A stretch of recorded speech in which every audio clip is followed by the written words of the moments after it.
यो नः प्रचोदयात्।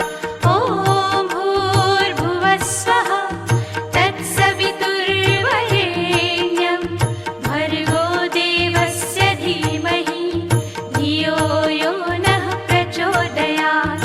ॐ भूर्भुवः स्वः तत्सवितुर्वरेण्यं भर्गो देवस्य धीमहि धियो यो नः प्रचोदयात्।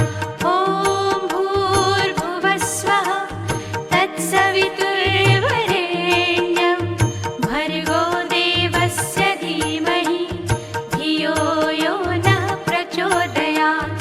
ॐ भूर्भुवः स्वः तत्सवितुर्वरेण्यं भर्गो देवस्य धीमहि धियो यो नः प्रचोदयात्। ॐ भूर्भुवः स्वः तत्सवितुर्वरेण्यं भर्गो देवस्य धीमहि धियो यो नः प्रचोदयात्। ॐ भूर्भुवः स्वः तत्सवितुर्वरेण्यं भर्गो देवस्य धीमहि धियो यो नः प्रचोदयात्। ॐ भूर्भुवः स्वः तत्सवितुर्वरेण्यं भर्गो देवस्य धीमहि धियो यो नः प्रचोदयात्। ॐ भूर्भुवः स्वः तत्सवितुर्वरेण्यं भर्गो देवस्य धीमहि धियो यो नः प्रचोदयात्। ॐ भूर्भुवः स्वः तत्सवितुर्वरेण्यं भर्गो देवस्य धीमहि धियो यो नः प्रचोदयात्। ॐ भूर्भुवः स्वः तत्सवितुर्वरेण्यं भर्गो देवस्य धीमहि धियो यो नः प्रचोदयात्। ॐ भूर्भुवः स्वः तत्सवितुर्वरेण्यं भर्गो देवस्य धीमहि धियो यो नः प्रचोदयात्। ॐ भूर्भुवः स्वः तत्सवितुर्वरेण्यं भर्गो देवस्य धीमहि धियो यो नः प्रचोदयात्। ॐ भूर्भुवः स्वः तत्सवितुर्वरेण्यं भर्गो देवस्य धीमहि धियो यो नः प्रचोदयात्। ॐ भूर्भुवः स्वः तत्सवितुर्वरेण्यं भर्गो देवस्य धीमहि धियो यो नः प्रचोदयात्। ॐ भूर्भुवः स्वः तत्सवितुर्वरेण्यं भर्गो देवस्य धीमहि धियो यो नः प्रचोदयात्। ॐ भूर्भुवः स्वः तत्सवितुर्वरेण्यं भर्गो देवस्य धीमहि धियो यो नः प्रचोदयात्। ॐ भूर्भुवः स्वः तत्सवितुर्वरेण्यं भर्गो देवस्य धीमहि धियो यो नः प्रचोदयात्। ॐ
यो नः प्रचोदयात्। ॐ भूर्भुवः स्वः तत्सवितुर्वरेण्यं भर्गो देवस्य धीमहि धियो यो नः प्रचोदयात्। ॐ भूर्भुवः स्वः तत्सवितुर्वरेण्यं भर्गो देवस्य धीमहि धियो यो नः प्रचोदयात्। ॐ भूर्भुवः स्वः तत्सवितुर्वरेण्यं भर्गो देवस्य धीमहि धियो यो नः प्रचोदयात्। ॐ भूर्भुवः स्वः तत्सवितुर्वरेण्यं भर्गो देवस्य धीमहि धियो यो नः प्रचोदयात्। ॐ भूर्भुवः स्वः तत्सवितुर्वरेण्यं भर्गो देवस्य धीमहि धियो यो नः प्रचोदयात्। ॐ भूर्भुवः स्वः तत्सवितुर्वरेण्यं भर्गो देवस्य धीमहि धियो यो नः प्रचोदयात्। ॐ भूर्भुवः स्वः तत्सवितुर्वरेण्यं भर्गो देवस्य धीमहि धियो यो नः प्रचोदयात्। ॐ भूर्भुवः स्वः तत्सवितुर्वरेण्यं